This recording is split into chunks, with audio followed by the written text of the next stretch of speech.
coloquei esse Supercrunch aí, que foi um livro que eu li, foi inspirador demais esse livro na época, né?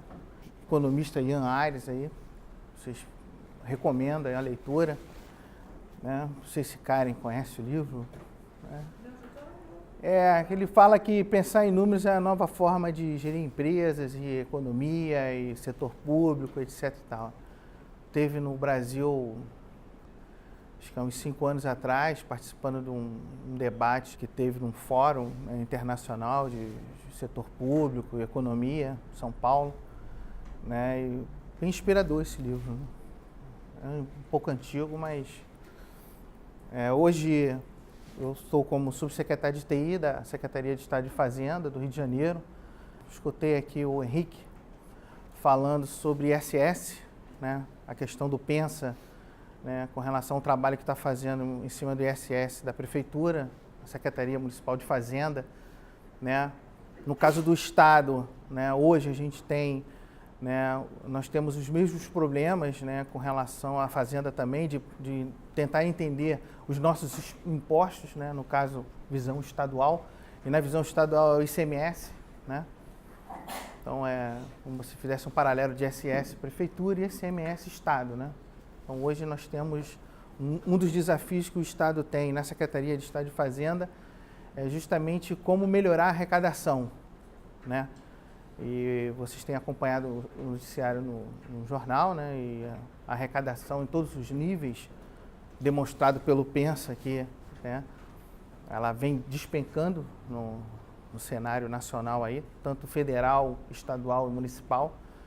Então, hoje o desafio no Estado é você, como pegar essa massa de dados, né, que nós temos, focada principalmente em ICMS, nota fiscal eletrônica e nota fiscal do consumidor eletrônica agora. A Magazine Luiza, é o senhor? Magazine Luiza?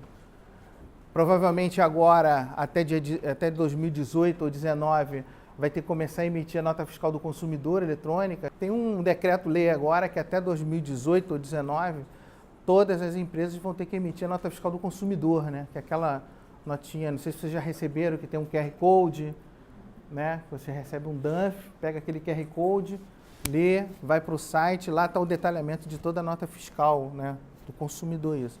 Todas essas notas fiscais, né? Tanto CNPJ quanto do consumidor, elas hoje vão para a Secretaria de Estado de Fazenda, né? A previsão é a gente ter mais ou menos 280 milhões de notas fiscais mês, né? Por dia, hoje, nós já estamos na casa de 1 milhão de nota fiscal do consumidor, dia, né? Obviamente, isso gera uma massa de dados incrível, né? E essa massa de dados incrível, a gente já vem conversando com a EMC, eu falei com a Karen ali, falei com a professora Elaine,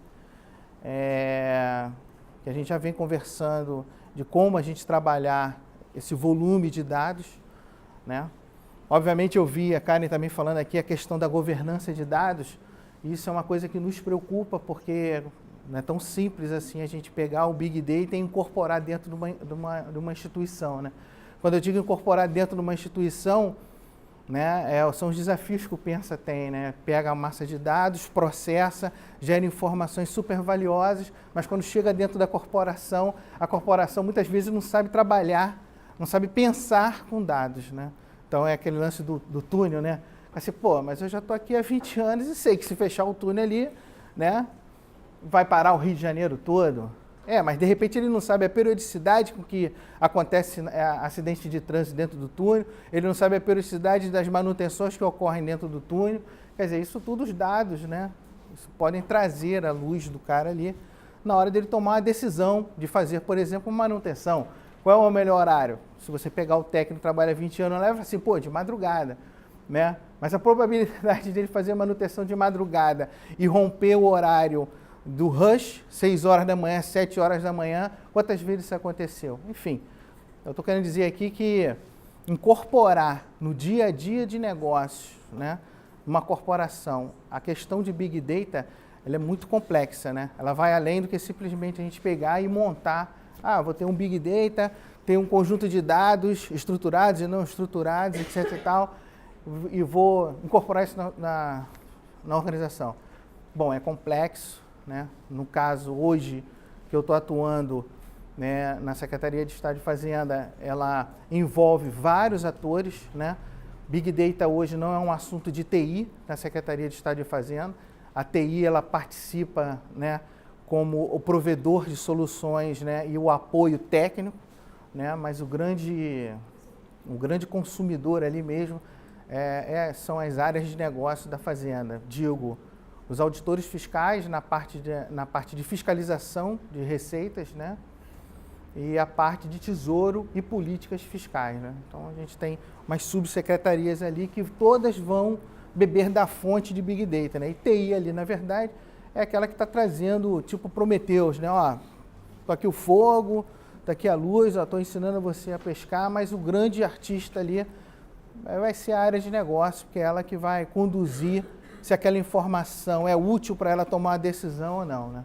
A experiência que nós tivemos na Guarda Municipal, a gente não tinha um conhecimento de, nós vamos fazer Big Data no futuro, nada disso, né? As coisas foram acontecendo. A única certeza que a gente tinha é que a Guarda Municipal, ela tinha que mudar a forma de atuar. A Guarda Municipal, ela tinha que atender ao cidadão, né? E para atender ao cidadão, a gente tinha que mudar o pensamento da cultura organizacional na época, que era uma cultura organizacional focada em experiências passadas do tipo, eu vou naquela esquina porque eu sei que naquela esquina tem camelô, mas não sabe se camelô, né, era um item que incomodava o cidadão, por exemplo, ou se era um item que o cidadão estava reclamando, né?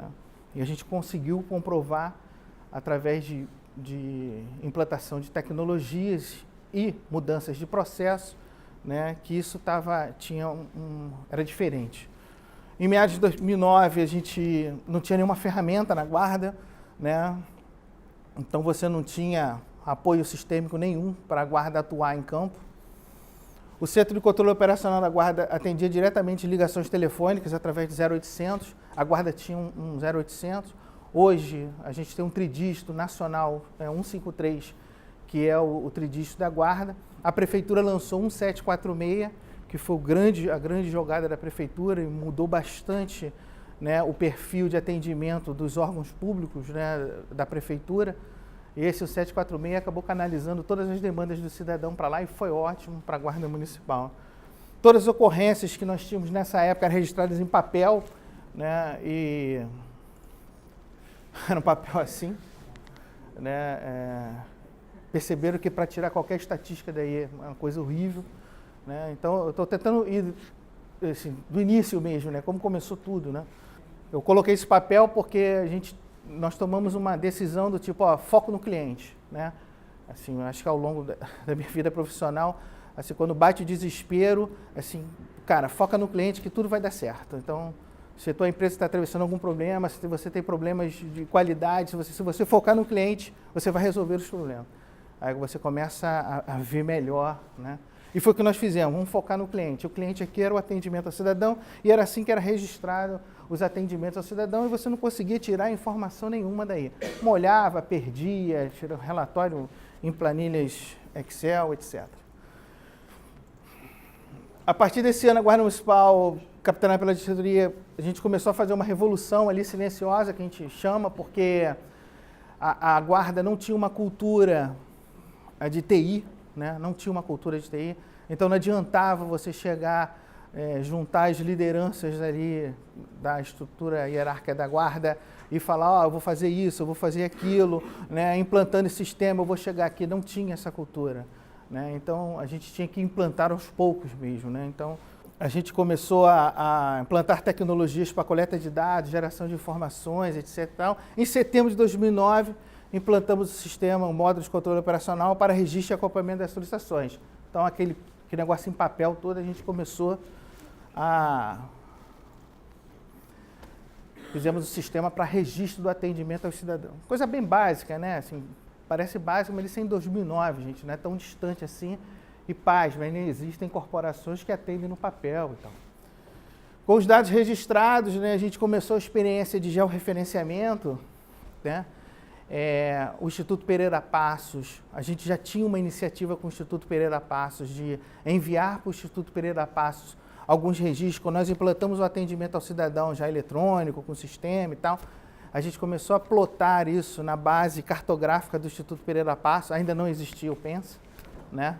A gente começou a fazer uma experiência de dar essa visão geoespacial para os líderes da Guarda Municipal poderem fazer o planejamento de forma que ele entenda melhor o campo de atuação da Guarda, né? Então, essa visão geoespacial ela é interessante. Além do georreferenciamento, a mobilidade estava em teste, estudamos a possibilidade de usar dispositivos portáteis, e aqui a gente começou a usar esse equipamento, o MC75. Esse aqui tem um caso legal, nós fomos na Secretaria de Segurança, e na Secretaria de Segurança tinha um andar com várias caixas, e eu cheguei para um coronel lá e, pô, coronel, essas caixas aqui, esse equipamento, o coronel, tá aí desde a época do PAN e ninguém fez nada. Eu falei, se a gente fizer uma aplicação para a guarda, o senhor doa isso para a guarda? O cara, pô, com certeza. Aí, em um mês, nós fizemos uma aplicaçãozinha rápida para esse tipo de dispositivo, e ele conseguiu doar o dispositivo. A Motorola soube, né, dessa iniciativa nossa. A gente está falando de 2009, tá, gente? Então, as questões de sinal, de cobertura da rede de celular, de dados, era complexo. Até hoje mas era pior. E a Motorola nos procurou, né, querendo ver como é que era a iniciativa, porque a Polícia Militar de São Paulo usava um equipamento mais antigo e poderia usufruir dessa situação também. Então a gente acabou fazendo umas coisas em conjunto. Então a gente começou a fazer o teste e a gente começou a embarcar alguns serviços, né? TRO, TRM, são siglas de registro de ocorrência, de retenção de mercadoria, que são os boletins, né, de ocorrência. Em outubro, nós lançamos a primeira versão do mapa, nós chamamos de mapa operacional. A gente usou a API do Google, né, na época. E olha que interessante, na época, o tempo de atendimento era de 8 horas e 32 minutos. Então, se você ligasse para a guarda na época, o tempo médio de atendimento era de 8 horas. Então, se você tivesse um carro na frente do portão da garagem, 8 horas depois o cara ia aparecer lá para atender. Essa era a média de atendimento, né? E olha que interessante aqui, o preto era solicitações não atendidas, então a guarda não tinha capacidade de atendimento. Ela não conhecia, ela não se conhecia a guarda, né? Então ela não atendia mais do que atendia, né? Isso é bem legal, essa é a primeira versão do mapa. Os testes com os dispositivos móveis foram aprovados, a tecnologia adotada foi o smartphone. Interessante que nessa época aí nós levamos para o prefeito 2 situações, levamos esse equipamento e levamos o smartphone. E falamos para o prefeito, a gente quer implantar essas tecnologias e tal, a gente já levou a coisa funcionando, então o prefeito ele é um consumidor de tecnologia, ele é muito empolgado com a tecnologia, né? Ele gosta disso. E de imediato ele gostou, aprovou o smartphone, né? Não o outro aparelho. O outro aparelho, apesar de um aparelho ter mais robustez, pode cair no chão, né? Se o ladrão correr, tu pode tacar aquele negócio na cabeça do ladrão que funciona como uma arma também. Mas... pode ser também. Mas é muito caro, né? Para o dia a dia do guarda ali era muito caro. Ia ser um equipamento que você ia ter que ter uma rotatividade entre o guarda, saiu de plantão, entrega, e como você tinha uma tecnologia embarcada ali de sistemas e tal, a gente queria que aquilo fosse individual. E o próprio prefeito falou pela tendência que tinha no mercado de usar smartphones, né? Então ele optou em a gente usar smartphone. E aí 3.000 smartphones foram equipados com a Guarda Municipal, embarcamos os sistemas nos smartphones, com o apoio da COP. A COP nos apoiou na época de fazer essa migração, né, do Windows, que aquele outro equipamento era o Windows CE, né? Então a gente teve que migrar para Android, para uma série de coisas. A COP nos apoiou nesse sentido. Então acreditou em smartphones. Isso aqui foi até a apresentação que nós apresentamos para o prefeito na época, né?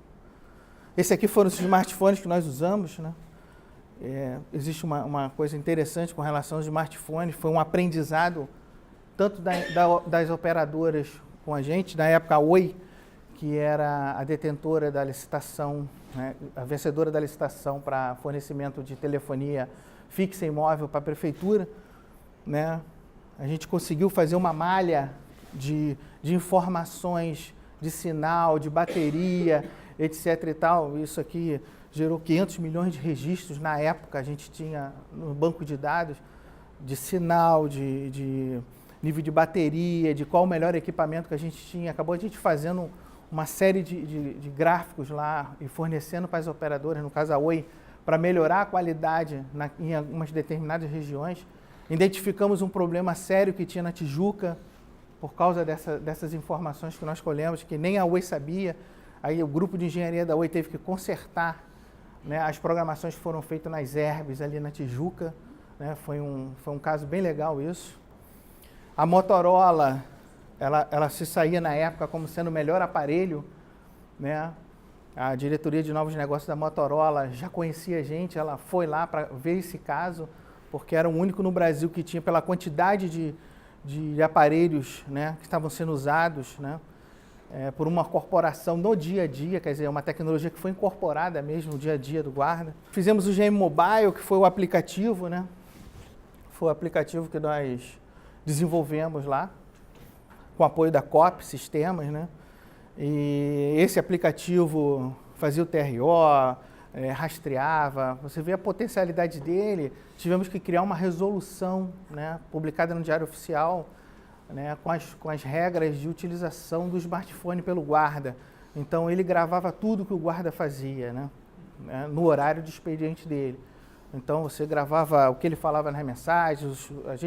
A gente optou em não limitar o acesso à internet, porque é muito comum um guarda estar na rua e parar algum cidadão e falar assim, pô, onde é que a rua está, onde é que é o local tal, e ele, muitas vezes, ele consulta ali e fornece isso.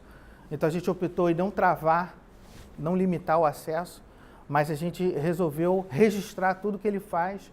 Então o guarda, se estava acessando o Facebook, ele sabia que apareceu a mensagem, ó, você está acessando o Facebook, tal, está infringindo o regulamento, artigo tal, não sei o que, da resolução, né? É isso mesmo? Porque de repente o cara poderia falar, tudo bem, é isso mesmo, está tendo uma situação, que houve uma situação, não sei se vocês lembram que caiu um prédio no centro da cidade, né? E o smartphone foi usado assim, absurdamente, porque ele tem um aplicativo de mensagens em grupo que nós criamos no GM Mobile, e todos os guardas se mobilizaram utilizando essa rede social ali corporativa, né? Então teve esses benefícios todos, né?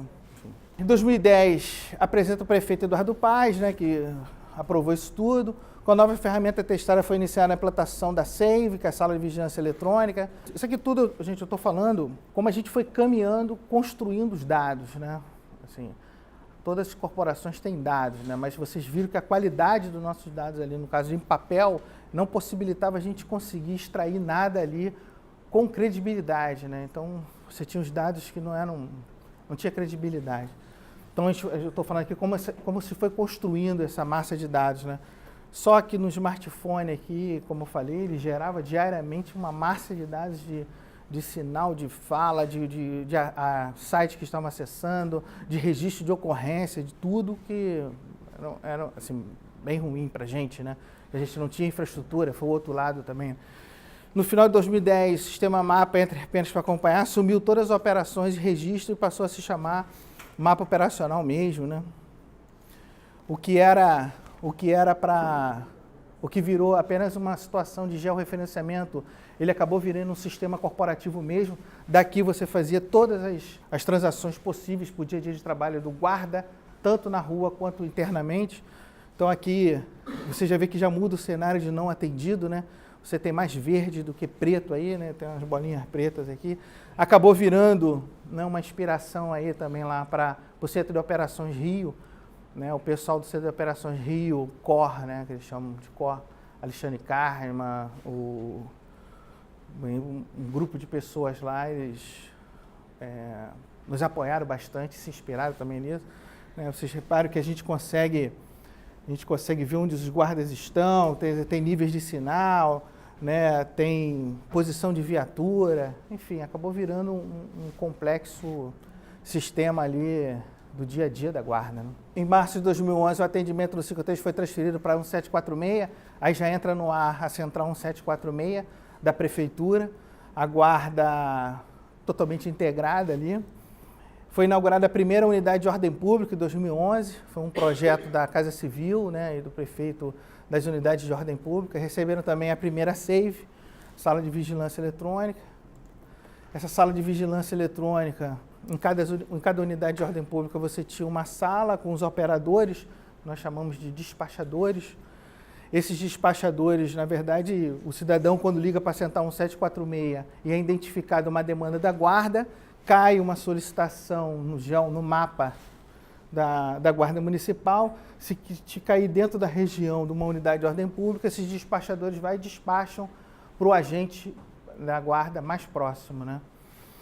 Então, funciona assim, basicamente, né? Então, nós montamos as primeiras unidades de ordem pública, né? Isso aqui é um fluxo, né, de como funciona a central, a integração do 746 com a Guarda Municipal. Os dados estão sendo integrados, são referenciados em informação de abertura no 746. Acredito que o Pensa tem acesso à base de dados do 746, né, com toda, né? Então, o Pensa acabou, na criação do Pensa, acabou absorvendo esses dados para poder gerar informações, como ele mesmo explicou aqui. A Guarda é uma das contribuidoras dessa base de dados. Com a implantação das SAVES, suas tecnologias, foi possível a implantação do sistema de indicadores do Centro de Análise e Informação. Então, quando a gente começou a ter uma massa crítica de dados, a gente começou a gerar informações, nós criamos uma área de sistema de indicadores, mas tivemos a dificuldade de incorporar, né, incorporar o pensamento com números, aquela orientada a dados, né, orientada a dados, organização orientada a dados, a gente teve muita dificuldade. Então, nós tivemos que criar um centro de análise de informação. Essa criação do CAI, muito apoiada da Secretaria de Ordem Pública também, que nos apoiava nessa época, foi um trabalho em conjunto. Então, nós tivemos que criar o CAI. E o que esse CAI? Esse CAI, na verdade, nós mapeamos todos os processos, né, do centro de análise. Então, a gente tinha obter dados, dentro do centro obter dados, nós especificamos quais eram as entradas que a gente precisava, né, para o CAI funcionar, quais eram as ferramentas que a gente tinha na época, ETL, sistema de coleta de dados, relatório, as saídas, base de dados consolidada. Então, basicamente, é que o Pensa colocou ali na entrada, coleta os dados, dá um tratamento dos dados ali no ETL, uma coisa bem técnica, né? Depois a gente entrava no processo, macroprocesso de análise de dados, onde você tinha as entradas, você tinha as ferramentas e técnicas que nós utilizamos, e as saídas, base de dados de análise, relatório estatístico, base de conhecimento, base de riscos. Depois a gente ia para o macroprocesso de realizar planejamento em cima desses dados, quais eram as entradas, quais as saídas, quais as ferramentas. Depois a gente foi para o validar planejamento, né, publicar nesse planejamento e acompanhar resultado, né? Então, nós criamos esse centro de análise de informações dentro da Guarda Municipal, com apoio da CEOP. Criamos os processos, que é para a gente começar a ter a centralização que foi falada aqui, né? A gente ter uma unidade dentro da organização responsável por isso, né? E poder disseminar a cultura dos dados de pensamento estratégico, pensamento de planejamento estratégico apoiado em base de dados e dados históricos, né, etc. Aí aqui eu dou uma explosão nos macros processos, né, como é que era o obter dados, como é que era analisar dados, né, popular datamart, né, quer dizer, tinha o início aí de Big Data aí, né, pelo menos a utilização dele, né. Validar planejamento, publicar, né, acompanhar resultado, que era os dashboards que nós criamos, os relatórios. Isso foi interessante porque a inspiração foi o modelo Compustat, que foi em Nova York. Nova York é a inspiração para todo mundo aí, né? O prefeito Juliano, ele esteve aqui na prefeitura do Rio de Janeiro, foi em 2010, eu acho, 2011, ele esteve aqui com o prefeito Eduardo Paes, né? Esteve na Guarda Municipal e ele foi o responsável pelaquela tolerância zero, né? Com a filosofia do broken window, né? E ele passou muito know-how ali do que foi feito. E tinha um delegado de polícia na época chamado Capitão Will Breton, eu acho. E esse cara implantou um modelo que as polícias hoje no mundo todo usam, que é o modelo Compustat, que na verdade é pegar todos esses dados e fazer a polícia trabalhar seu planejamento, né, estratégico, tático, ele apoiado em números, né? Então ele foi o primeiro a utilizar esse conceito.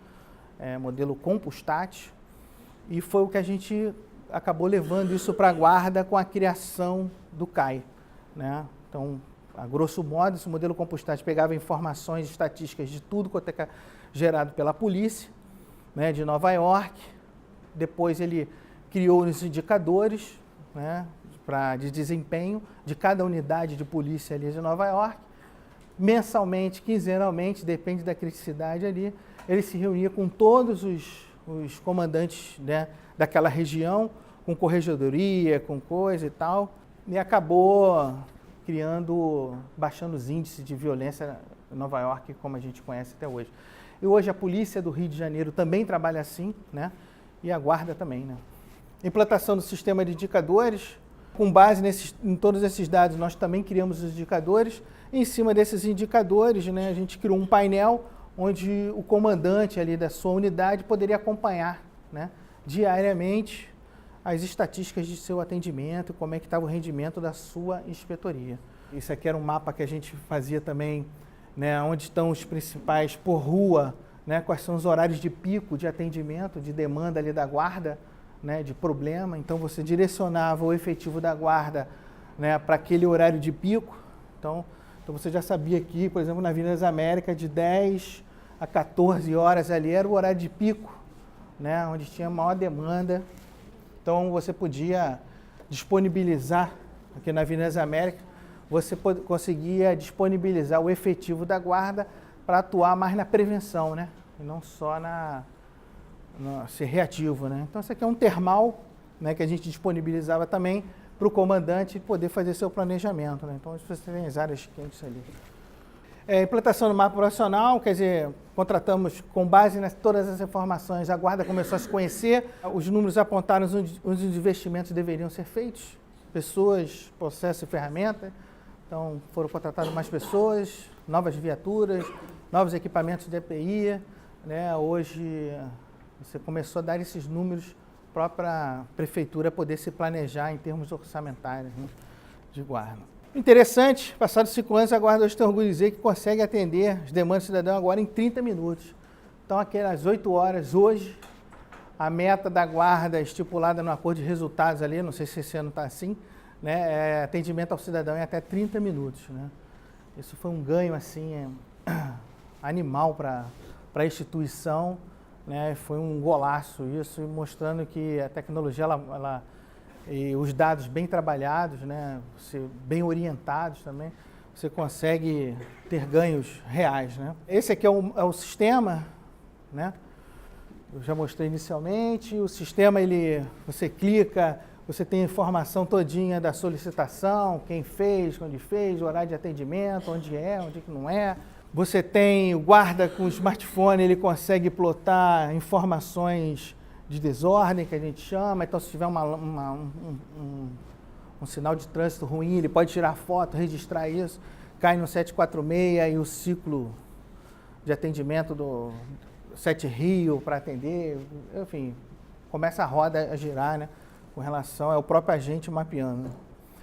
Você tem informações adicionais de polícia, você tem informações do próprio agente que está na rua, quando você clica no guarda, né, aparecem os dados dele, dados do Smart, ali nos dados do Smart aparece como é que está a bateria dele, como é que está o nível de sinal, quais foram as ocorrências que ele registrou, né, mensagem, se você quiser passar uma mensagem individual para ele aqui, né.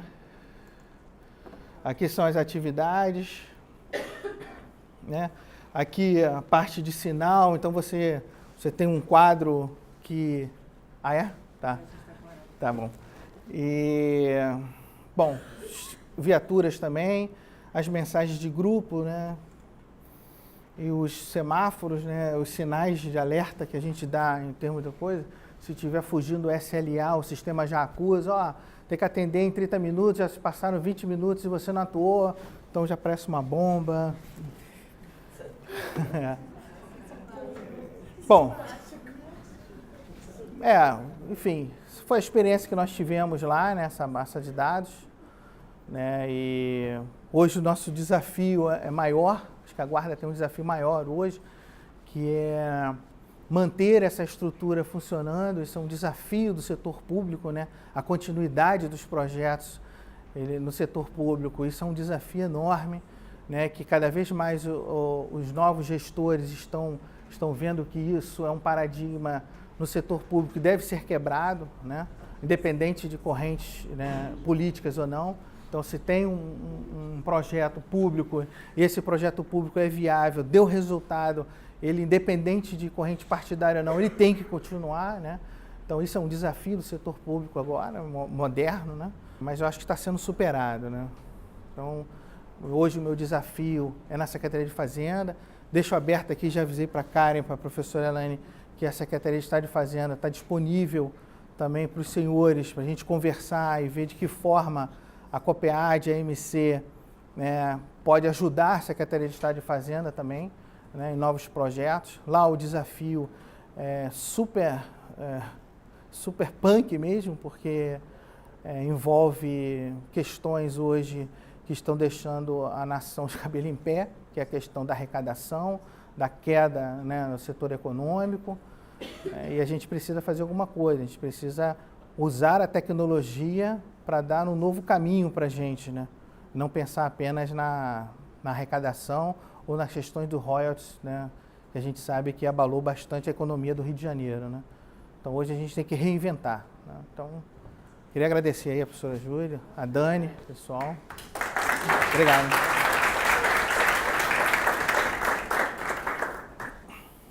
Pessoal, então a gente foi estudar o caso da guarda. Celina, Dani foi da ouvidora da guarda, abriu as portas para a gente estudar esse caso, junto com a Bruna também, que é um caso maravilhoso, né? Eu acho que o que esse caso tem de especial é de você pensar que 2009 não tinha nada, era um formulário de papel.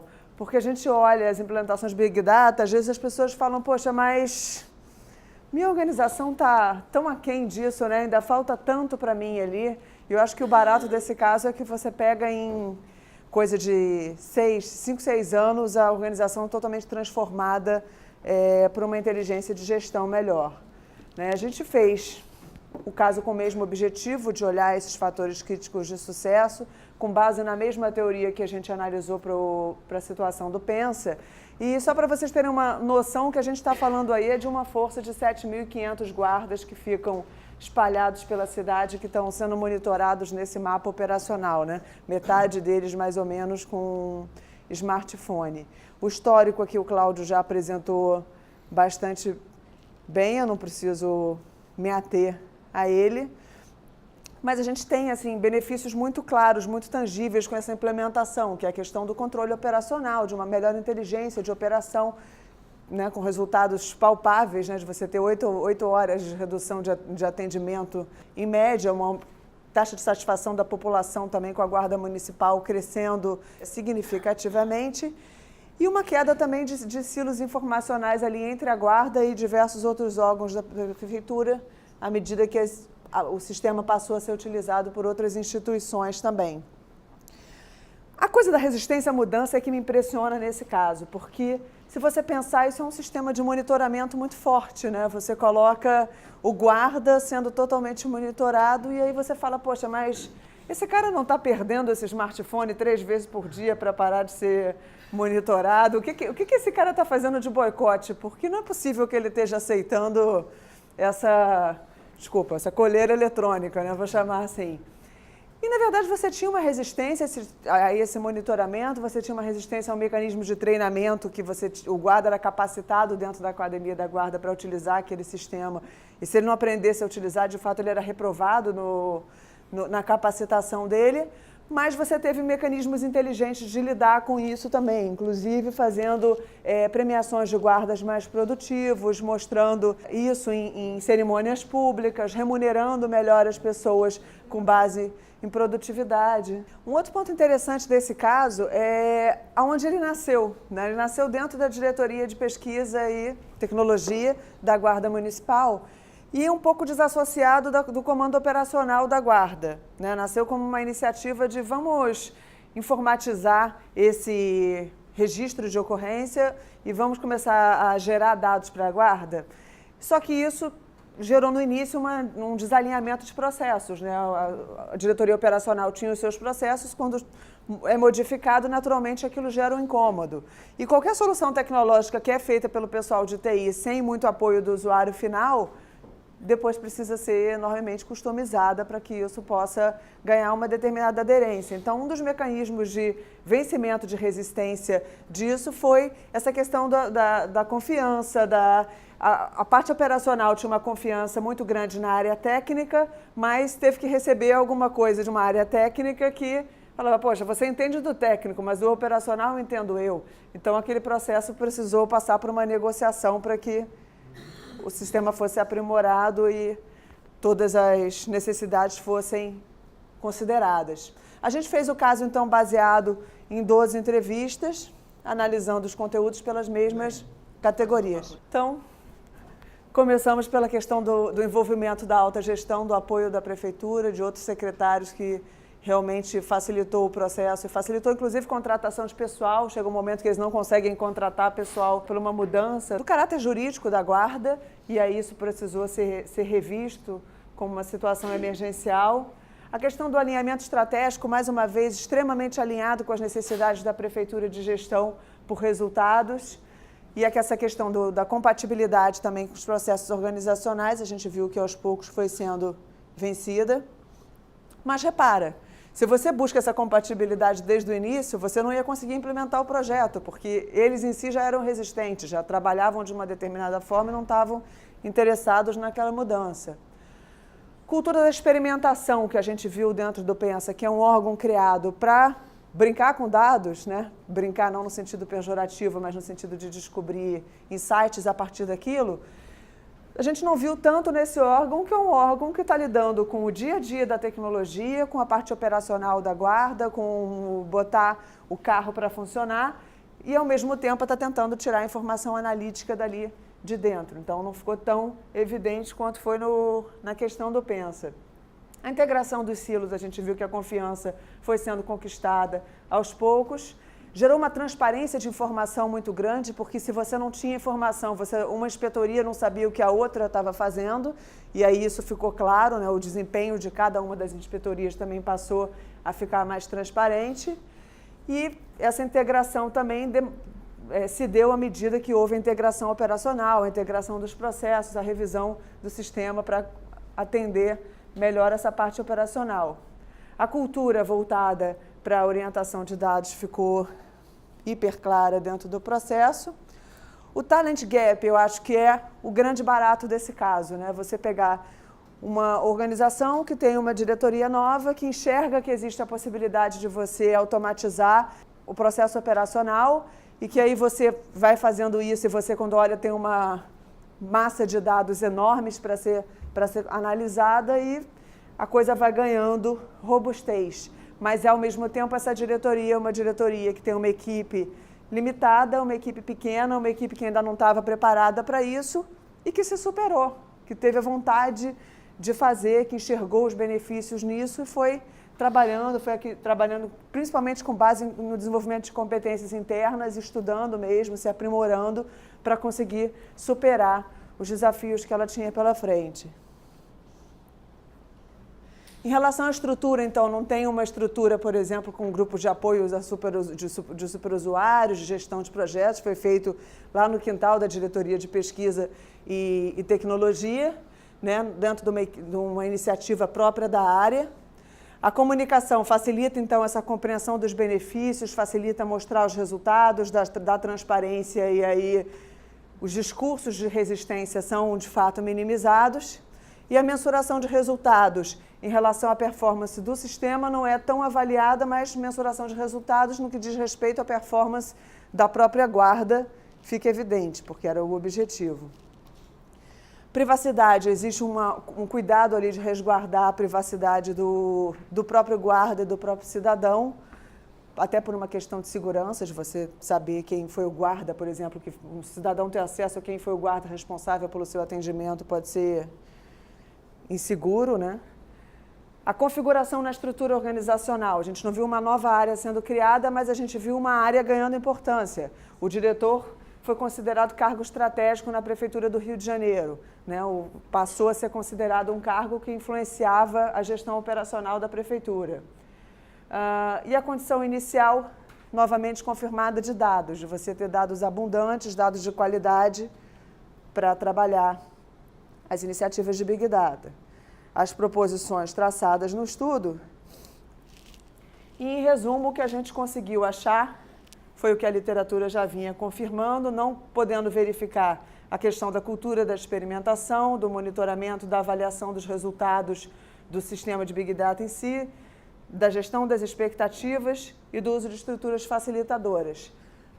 Isso é certo, isso é errado? Não tem certo, não tem errado. A gente está contando para vocês uma história de como uma iniciativa deu certo, né?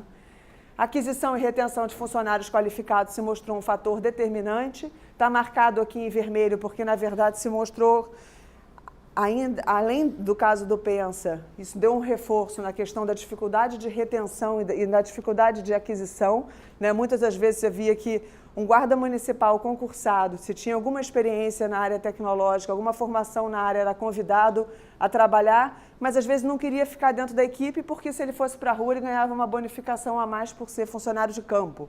Então você tem uma dificuldade de retenção muito grande e uma necessidade da prefeitura auxiliar nesse processo de contratação e retenção.